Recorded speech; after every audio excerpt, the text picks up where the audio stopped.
राम राम मित्रों, आप सभी को मेरा नमस्कार।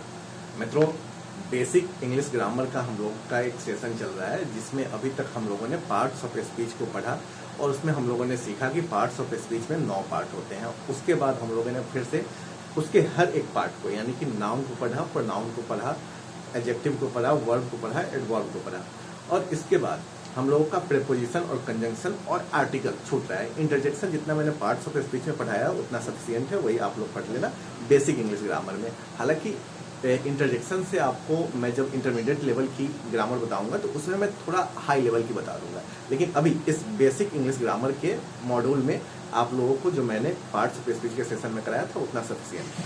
ठीक है, तो आज हम लोग जो बचे हुए 3 पार्ट है, प्रीपोजिशन, कंजंक्शन और आर्टिकल्स, उसमें से आज हम लोग प्रीपोजिशन को पढ़ेंगे। मित्रों, प्रीपोजिशन क्या होता है उसका डिफिनेशन मैंने पार्ट्स ऑफ स्पीच में बता दिया था, फिर भी आप लोग जान लो। एक बार तो ऐसा आप लोग करो, एक बार स्क्रीनशॉट ले लो। स्क्रीनशॉट ले लिया होगा? हाँ। तो प्रीपोजिशन का मतलब क्या होता है मित्रों? प्री क्या होता है? प्री मतलब पहले और पोजीशन का मतलब यानी किसी पोजीशन के पहले। तो बेसिकली इसमें क्या होता है प्रीपोजिशन में? प्रीपोजिशन वैसा वर्ड होता है जो किसी नाउन और प्रोनाउन के पहले आकर, नाउन और प्रोनाउन के पहले आकर लग जाता है और उसका रिलेशन सेंटेंस के दूसरे पार्ट से उसका रिलेशन मिला देता है। एग्जाम्पल के तौर में जैसे देखो, I go to school by bus. यहाँ पे क्या है? स्कूल क्या है? हमारा नाउन है। नाउन के बारे में क्या बताया था? Noun is the name of person, place और थिंग। ठीक है, तो यहाँ पे स्कूल क्या होगा? स्कूल क्या होगा? नाउन होगा। बस क्या होगा? नाउन होगा। और देखो, इस नाउन से पहले क्या लग रहा है? टू वर्ड है, तो यही अपना टू वर्ड प्रीपोजिशन है। यही अपना टू वर्ड प्रीपोजिशन है।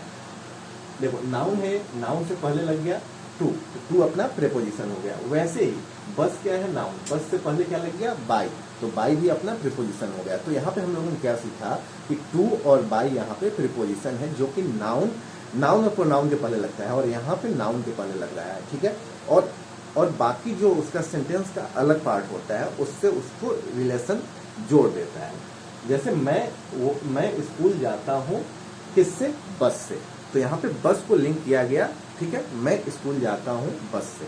ठीक है, अब जो मैंने डिफिनीशन में आप लोगों को बात बताया कि प्रीपोजिशन का मतलब क्या होता है, जो नाउन और प्रोनाउन के पहले लगता है। लेकिन मित्रों, यहाँ ग्रामर में क्या होता है, कुछ केसों में एक्सेप्शन भी होता है और यहाँ भी एक्सेप्शन क्या है कि ये नाउन और प्रोनाउन के बाद में भी लग सकते हैं।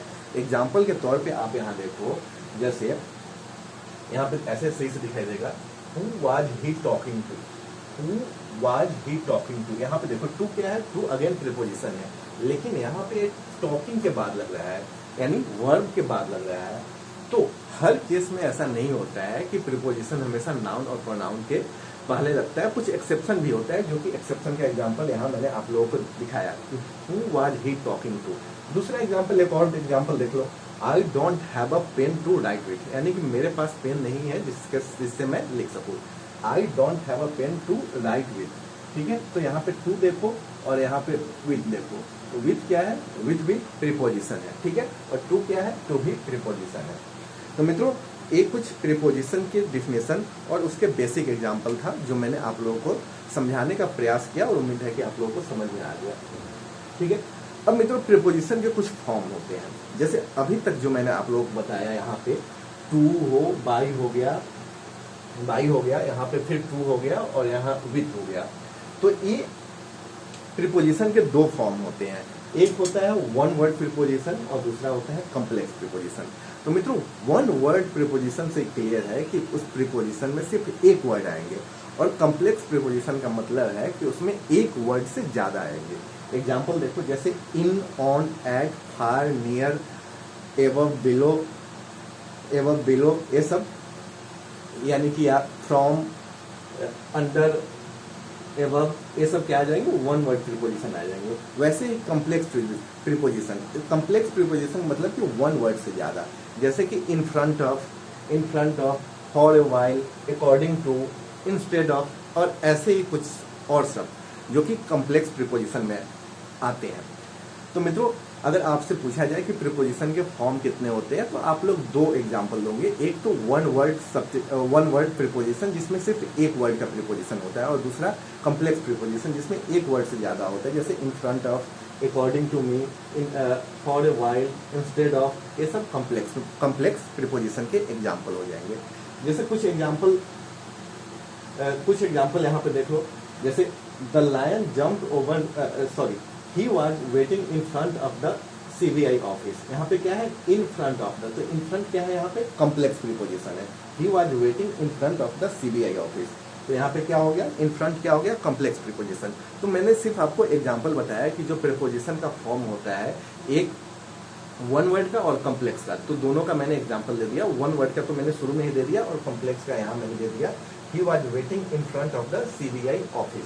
ठीक है मित्रों, अभी तक आप लोगों ने डिफिनीशन को जाना, प्रीपोजिशन के कितने फॉर्म होते हैं उसको पढ़ा। अब आइए टाइप ऑफ प्रीपोजिशन पढ़ते हैं।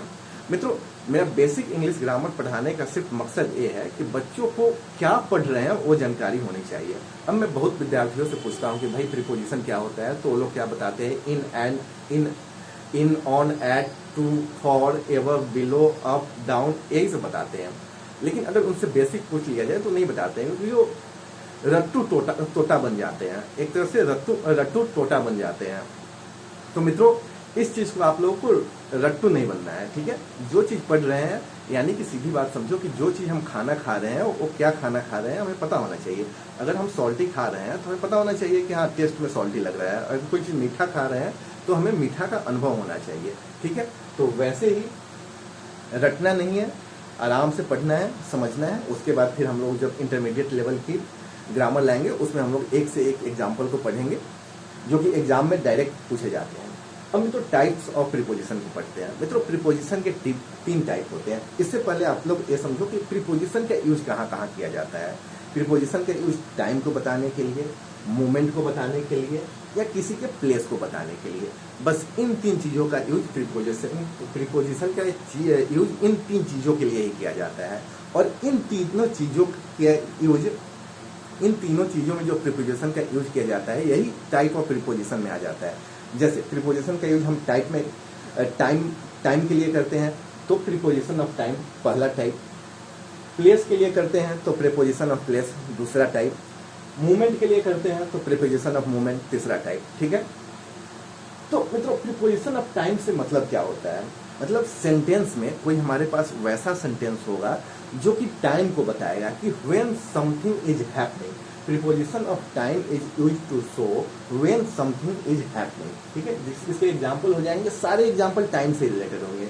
जैसे in, on, at, after, before, since, go, for, from, until, during इत्यादि ऐसे कुछ एग्जांपल है। मित्रों, आइए इसका अब सेंटेंस में यूज कैसा होता है वो देखो। आप सेंटेंस से ही पकड़ लोगे कि ये कौन सा टाइप का प्रीपोजिशन है, प्रीपोजिशन ऑफ टाइम है, प्रीपोजिशन ऑफ प्लेस है, या प्रीपोजिशन ऑफ मोमेंट है। जैसे एग्जांपल देखो, we will be meeting on Friday, यानी कि हम फ्राइडे को मिलने वाले हैं। तो ठीक है, तो यहाँ पे फ्राइडे क्या टाइम को बता रहा है, हम लोग कब मिलने वाले हैं। इसका कब का आंसर कौन दे रहा है, फ्राइडे, यानी कि हम लोग फ्राइडे को मिलने वाले हैं। We will be meeting on Friday. ठीक है, तो यहाँ पे फ्राइडे को मिलने वाले हैं और फ्राइडे से पहले क्या है, ऑन, तो यहाँ पे क्या हो जाएगा, ऑन प्रीपोजिशन ऑफ टाइम हो गया। अब वैसे भी जैसे मैं यहाँ पढ़ा रहा हूँ तो I have been teaching for 2 hours, I have been teaching for 2 hours, तो यहाँ पे फॉर क्या आ जाएगा, प्रीपोजिशन ऑफ टाइम आ जाएगा, क्योंकि यहाँ पे समय को बता रहा है। यहाँ पे फॉर सब समय को बता रहा है, यानी कि इसका इंडिकेशन कर रहा है कि हम जो काम कर रहे हैं कितने देर से कर रहे हैं, तो 2 घंटे से कर रहे हैं। मित्रों, यहाँ पे कुछ पॉइंट ऑफ टाइम होता है और पीरियड ऑफ टाइम होता है, जो कि हम ग्रामर के अगले मॉड्यूल में पढ़ेंगे। तीसरा एग्जाम्पल देख लो, can you come after some time, यानी कि तुम क्या यहाँ कुछ समय के बाद आ सकते हो। तो यहाँ पे भी क्या हमें पता लग रहा है, यहाँ पे भी हमें टाइम का पता लग रहा है, यानी सेंटेंस को देख के ही हमें पता लग जाएगा कि ये कौन सा टाइप ऑफ प्रीपोजिशन है। मतलब वैसे सेंटेंस जिसमें हमें पता लगे कि व्हेन समथिंग इज हैपनिंग, मतलब कोई चीज कब हो रहा है, तो प्रीपोजिशन ऑफ टाइम हो गया। एग्जाम्पल सहित सेंटेंस में उसका क्या यूज है वो मैंने आप लोगों को बता दिया। अब दूसरे एग्जाम्पल में आ जाओ, प्रीपोजिशन ऑफ प्लेस। जैसे प्रीपोजिशन ऑफ टाइम में हमें सेंटेंस को देख के ही पता लग जाता था कि ए प्रीपोजिशन ऑफ टाइम है, वैसे ही प्रीपोजिशन ऑफ प्लेस में हमें प्रीपोजिशन ऑफ प्लेस इंडिकेट करता है कि किसी भी चीज का प्लेस और पोजीशन कहाँ है, ठीक है। इट इंडिकेट्स द प्लेस और पोजीशन ऑफ समथिंग। एग्जाम्पल के तौर पे जैसे the lion jumped over the fence, यानी कि एक लायन जो फेंस होता है, चार दीवारी होता है, उसके ऊपर से जंप कर गया। तो किसके ऊपर से, प्लेस को बता रहा है ना, फेंस के ऊपर से। तो यहाँ पे प्रीपोजिशन यूज किया गया है ओवर। तो ओवर क्या हो जाएगा मित्रों, यहाँ पे प्रीपोजिशन ऑफ प्लेस का एग्जाम्पल हो जाएगा। अब दूसरा एग्जाम्पल देख लो, he was waiting in front of the CBI office. यहाँ पे देखो, वह इंतजार कर रहा था, कहाँ, CBI ऑफिस के ठीक सामने। तो यहाँ पे प्लेस का पता लग रहा है ना, वह इंतजार कर रहा था CBI ऑफिस के ठीक सामने। तो यहाँ से प्लेस का पता लग रहा है, और इस प्लेस को लिंकअप कौन कर रहा है, इन दोनों सेंटेंस के पार्ट को लिंकअप कौन कर रहा है, इन फ्रंट। तो इन फ्रंट क्या आ जाएगा, प्रीपोजिशन ऑफ प्लेस, ठीक है। इसके एग्जाम्पल कुछ देख लो, in, on, at, behind, under, over, between, in front of, beside, near, far, etc, ठीक है। अब मित्रों इसमें आप प्रीपोजिशन ऑफ टाइम और प्रीपोजिशन ऑफ प्लेस में तीन ऐसे वर्ड है जो कि कॉमन है। वो क्या है, in, on, at. In, on, at, इसको मैं थोड़ा ब्रीफिंग आप लोगों को दे दूं। देखो, इन, ऑन, एट, इन का यूज कब किया जाता है मित्रों, इन का यूज किया जाता है कुछ बड़े समय के लिए, जैसे कि मंथ, सीजन, ईयर, सेंचुरी। जैसे in June, in July, in rainy season, in monsoon, in winter, in summer. ऐसे ईयर्स में, जैसे कि 2023 चल रहा है, तो इन 2023, 2020 में कोविड आया था, तो इन 2020। सेंचुरी में बोल सकते हो इन दी लास्ट सेंचुरी, ऐसे बोल सकते हो, ठीक है। तो यहाँ पे इन शब्द का यूज बड़े चीजों के लिए किया जाता है या जनरल मीनिंग के लिए किया जाता है। अब ऑन का यूज बिग से मतलब थोड़े कम के लिए किया जाता है। जैसे कि हम लोगों ने महीना का यूज किया, तो ऑन में अब हम लोग क्या करेंगे, दिन का यूज करेंगे। जैसे कि Monday, Sunday, on Monday, on Sunday, on Tuesday, on Wednesday, on Friday, या कोई स्पेसिफिक चीज, जैसे कि कोई त्योहार हो जाता है, जैसे on Christmas, on Eid, on Holi, on Diwali, ऐसे, या ऑन माई बर्थडे, ये स्पेसिफिक चीज हो गया। अब ऐट क्या हो जाएगा, ऐट उससे भी छोटा या वेरी स्पेसिफिक बोल लो, उससे भी छोटा या वेरी स्पेसिफिक। जैसे अभी टाइम कितना हो रहा है मित्रों, अभी तकरीबन 8:30 हो रहा होगा, तो हम लोग क्या बोलेंगे, रात के 8:30 हो रहे हैं, तो 8:30 PM, यानी कि वेरी स्पेसिफिक टाइम हो गया। तो at 8:30 PM, at 9 o'clock, at 12 PM, at bed time. जैसे डॉक्टर लिखते हैं दवा खाना है, तो एट बेड टाइम। और वेरी स्पेसिफिक टाइम होता है कि आपको बेड टाइम पे ही दवा का सेवन करना है, वो स्ट्रिक्टली एडवाइज डॉक्टर करते हैं। तो एट बेड टाइम में क्या लगाओगे, at bed time. At the moment, at midnight, यानी कि एट मिडनाइट का मतलब क्या होता है, अर्धरात्रि, ठीक है। अब प्रीपोजिशन ऑफ टाइम में मैंने बता दिया कि प्रीपोजिशन ऑफ टाइम में इन, ऑन, एट का यूज होता है, और प्रीपोजिशन ऑफ प्लेस में भी इन, ऑन, एट का यूज होता है। अब इन, ऑन, एट को मैंने बता दिया अलग करके कि इन का यूज कब किया जाता है, ऑन का यूज कब किया जाता है, एट का यूज कब किया जाता है। इन का यूज जनरल मीनिंग में किया जाता है, ऑन का स्पेसिफिक में, और ऑन का एट क्या हो जाएगा, वेरी स्पेसिफिक में। अब प्लेस की बात आ जाओ मित्रों, प्लेस में इन शब्द का जैसे वहां बड़े दिनों में किया जाता है, जैसे ईयर में किया जाता है, सेंचुरी में किया जाता है, मंथ में किया जाता है, वैसे ही अगर प्लेस क्या दिखाता है, किसी स्थान को दिखाता है। तो यहाँ पे अगर या तो बहुत बड़ा प्लेस हो या इनक्लोज प्लेस हो, जैसे कि मैं अभी रूम में पढ़ा रहा हूँ, तो इन माई रूम बोल सकते हैं, ठीक है। या मान लो कि मैं दिल्ली में पढ़ा रहा हूँ, तो इन दिल्ली बोल सकते हैं, इन द रूम बोल सकते हैं। या कार भी एक इनक्लोज स्पेस होता है, तो इन द कार बोल सकते हैं, ठीक है। अब मित्रों ऑन क्या होता है, ऑन जब सरफेस की बात की जाए, सरफेस यानी सतह की बात की जाए, तो वहां पे ऑन का यूज किया जाता है। जैसे कि on the floor, on the wall, on a bus, on A train. आप लोग एक सरफेस पे ही खड़े होते हैं ना, फ्लोर क्या होता है, एक सरफेस ही होता है। ट्रेन पे होते हैं, तो ट्रेन पे आप एक सरफेस पे, ट्रेन के सरफेस पे ही खड़े होते हैं ना, ठीक है। तो ऑन का यूज सरफेस पे किया जाता है। और वहां जैसे एट का हम लोग एक काफी स्पेसिफिक पॉइंट के लिए यूज करते थे, यहाँ भी एट एक फॉर अ पॉइंट के लिए यूज करेंगे। जैसे मान लो किसी का हम लोग इंतजार बस स्टॉप पे कर रहे हैं, तो वहां पे हम लोग क्या बोलेंगे, एट द बस स्टॉप। घर पे एट होम, दरवाजे पे एट द डोर, ऐसे, ठीक है। एक एग्जांपल ले लो प्रीपोजिशन ऑफ प्लेस का, जिसमें एट और इन दोनों आता है, ठीक है। तो एट का मतलब क्या होता है, छोटे जगह के लिए, और इनका मतलब क्या होता है, बड़े जगह के लिए। तो एग्जांपल यहाँ पे अगर दिखाई दे रहा होगा तो देखो, आई लिव एट हेब्बाल इन बेंगलोर। मित्रों, बेंगलोर कर्नाटका की राजधानी है, ठीक है। और कर्नाटका की राजधानी बेंगलोर है, और बेंगलोर में एक छोटा सा पार्ट है, यानी उसको पार्ट बोल लो तो हेब्बाल। तो आई लिव एट हेब्बाल इन बेंगलोर, यानी कि मैं हेब्बाल में रहता हूँ, जो कि बेंगलोर में है, ऐसे, ठीक है। तो I live at Hebbal, Hebbal छोटा हो गया बेंगलोर में, तो हेब्बाल के पहले एट लगेगा, और बेंगलोर बड़ा है तो बेंगलोर में क्या लगेगा, इन लगेगा, ठीक है।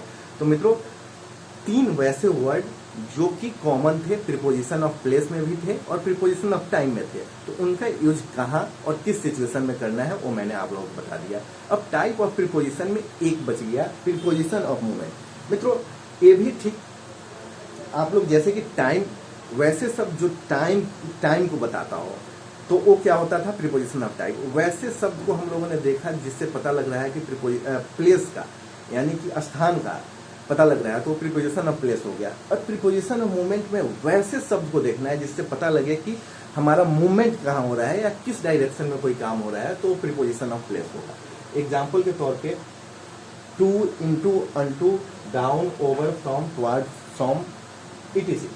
यहाँ पे फ्रॉम 2 बार है, इसको हटा दो। अब इसका सेंटेंस में कुछ यूज है या नहीं वो मैं आप लोगों को दिखाता हूँ। जैसे Shyam jumped into the river to save his friend. Shyam jumped into the river to save his friend, यानी कि श्याम नदी में कूद गया अपने फ्रेंड को बचाने के लिए। तो यहाँ पे इनटू क्या हो गया, इनटू यहाँ पे पोजीशन ऑफ मूवमेंट, यानी कि मूवमेंट, पोजीशन ऑफ मूवमेंट हम क्यों बोल रहे हैं कि श्याम कूद गया। कूदना क्या हुआ, कूदना तो मित्रों एक तरह से मूवमेंट ही हुआ ना। जैसे कि मैं यहाँ खड़ा हूँ और मैं यहाँ से जंप मार के इधर आ जाऊँ, तो ये क्या हो जाएगा, प्रीपोजिशन ऑफ मूवमेंट।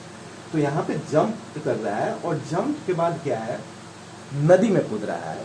तो यहाँ पे प्रीपोजिशन का मतलब क्या होता है, नाउन या प्रोनाउन से पहले आता है और सेंटेंस को एक सेंटेंस के एक पार्ट को दूसरे पार्ट से कनेक्ट करता है। तो है इनटू वर्ड, यहाँ रिवर से कनेक्ट कर दिया, मतलब श्याम तो जंप कर रहा है, तो कहाँ का जंप कर रहा है, रिवर में, तो इनटू वर्ड इससे कनेक्ट कर दिया। टू हेल्प हिज फ्रेंड, यानी कि अपने मित्र को बचाने के लिए।